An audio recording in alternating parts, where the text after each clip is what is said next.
Hey, what's up, everybody? We've got a new deck today, and it's actually a favorite deck of mine, Esper Control. Um, I'm always really been a control player at heart, and I just love playing blue and with counter spells, drawing cards. It's just what I love to do when I play Magic. So Esper Control is like the embodiment of that deck, and I think it's a deck that I've been playing for years, all its iterations of different cards that it's been through, but it's always at its core, wipe the board, draw cards, counter spells. I love it. So I'll go through the cards here. It's pretty stock build, nothing too crazy. We have, first of all, Azorius Charms. These have been in a lot of the decks that I've been playing recently, just because I've said it before, they're never dead, they're always good.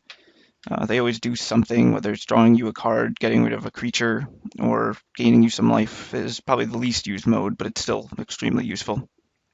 Devour Flesh, a new Gatecrash card, is really nice because it gets around some hexproof creatures. I don't think Geist of Saint Traft is very popular right now, but it gets that. It can also get things like Invisible Stalker, which is also probably not played right now. I don't know about that hexproof deck anymore. But it can also get things that your other removal can't hit, like things that are indestructible. I think it's just a nice little card, and then them gaining life is actually not a drawback, and I've actually used it on my own creatures to gain myself some life so I don't die. So it's versatile in that sense. It is target player, not target opponent. Um, Next is Orzhov Charm, which when I first saw this kind of just mess of text in a box, I was like, I don't know what it does, but it kills a dude, and that's really what it will usually do in this deck, but it is relevant to note that you can return creatures to your hand, so you can reuse your Snapcasters and your Augurs and your Restoration Angels, so it does have a nice interaction there. Obviously, its last mode is just never used in this deck, which is unfortunate, but oh well. Four Think Twices, just because I love that card. I think I've said that before. It's just handy dandy, draw some cards. Draws a lot of cards, actually. I'd always want to play in my control decks. In Esper, sometimes you play Forbidden Alchemy, but I think this format is a little too fast, and Forbidden Alchemy is a little too slow. So I think Twice is the perfect answer for that.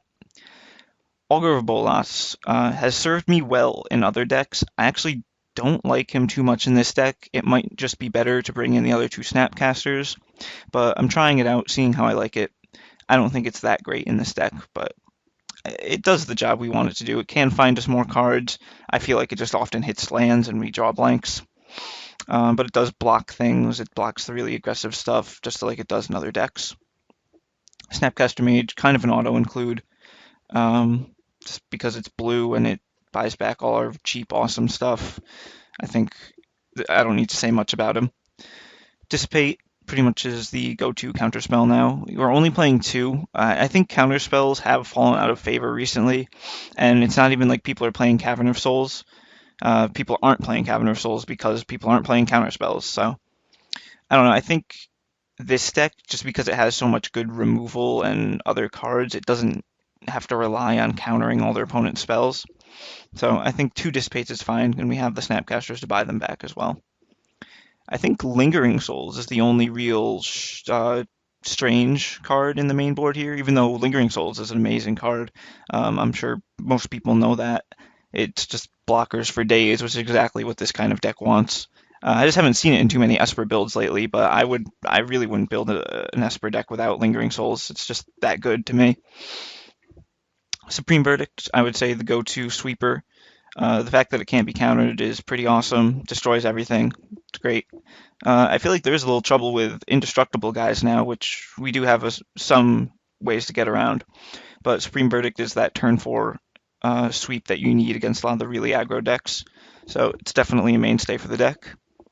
Restoration Angel is just our nice, efficient flyer who gives us positive interactions with our little guys like Snapcaster and Augur Bolas. He blocks very well, attacks well. It's a nice card to have in this kind of deck. The main board Jace, I think, is something that a lot of people haven't been doing. I like the main board Jace just because Planeswalkers are good, and at any time you drop this down, if it's like late game, you already have some of your Drown Yards out. It can quickly end the game. And it can also draw you cards if you just need to draw some extra cards, you know. It's a Jace. I can't complain that much about it. Note that this is not really the Super Friends build. I I do like the Super Friends build actually. Having some Jaces and Tamios and Sorens in there as well. I'm actually a really big fan of Soren. Uh, I just decided to go with the plain old control route for the first time through. I might adapt it to Super Friends just to play with that because I have played a Super Friends build before. That's actually a lot of fun with Soren. Lingering Souls is actually kind of a token deck, but I'm getting off track.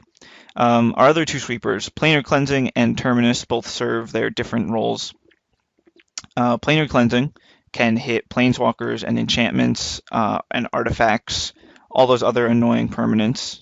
This one right here can. Oops, I just removed them from the board. Oh well, I'll fix that later. Um, but yeah, Planar Cleansing hits all those enchantments, artifacts, and other planeswalkers that our deck just has a lot of trouble with, especially the Witchbane Orb, as I said, gives us fits because we can't mill them and we can't use our Devour Flesh and stuff like that. So Planar Cleansing is definitely a nice one to have around. And Terminus is here to get around things like Indestructible, because that is often a problem where you go Supreme Verdict and they're just like, haha, look at my Boros Charm, and you're like, well, shit, I'm dead. So I think Terminus is pretty key against decks like that, as well as the random Predators you might run into. Trust me, it's happened. And obviously, Four Sphinx of Revelations, probably just my favorite card in the format. It's insane. Draws cards, gains life, keeps me in the game. And last thing to mention that some people wonder about is the Drown Yards. I play all four of them. I do like the slight innovation of playing one Ghost Quarter. I actually somehow don't have one on Magic Online, but I do like playing one of them, whether it be mainboard or sideboard. I think a Ghost Quarter is definitely key, especially for like the Wolf Run Bant decks, because that Wolf Run is pretty killer against us, and also against the Mirror, where we want to kind of it's all about the Drown Yard and who can Drown Yard you first. So you want a Ghost Quarter for their Drown Yards. To quickly talk about the sideboard, we have a Dispel and a Negate, which usually come in at the same time against control matchups where they have Sphinx's Revelations and we don't want them to resolve their Sphinx's Revelations. Obviously, the Negate hits Planeswalkers as well. That's really all. We just want extra counter spells sometimes. Same with the Duress, comes in against control and some of the more mid-rangey decks that play stuff like Garrick and Rakdos Return or any weird, crazy things that aren't creatures. Duress can usually take care of them for us. Gloom Surgeon is actually an interesting card that I've seen in sideboards now.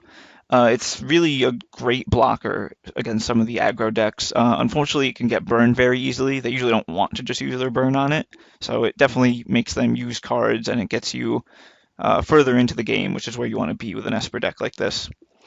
Another Planar Cleansing, which is good where you can either take out your Supreme Verdicts or Terminuses if you want another effect like this, where they don't have as many creatures, but they have more Planeswalkers in like the Super Friends matchup. I would definitely bring in my other Planar Cleansing. Psychic Spiral is another one for the Mirror or other controls, because you want to just mill them faster than they're milling you. So even if you are at a huge disadvantage with no cards left in your library, you can just win off of this. The Rest in Peace is kind of just like insurance against the Reanimator decks because they can just kind of kill you out of nowhere. So I do want something against them, and it's also good against decks just like various Snapcaster decks or other decks that just have flashback and that kind of thing. And we have the other two Snapcasters in the sideboard because when we bring in some of our cheaper stuff like Duress and Negate and stuff, I'll usually take out the Augurs to bring in the Snapcasters so I can get more value out of my sideboard cards and other cheap spells. And also the Witchbane Orbs that I accidentally got rid of. They have shut down a lot of things like Rakdos Return. They shut down Nephalia Drown Yards. They shut down Burn Spells. They shut down all kinds of good stuff. And they can even get rid of, Curse of Echoes if they're going that deep and using that on me. So that's the deck. Like I said, one of my favorite decks, and we are going to play some games.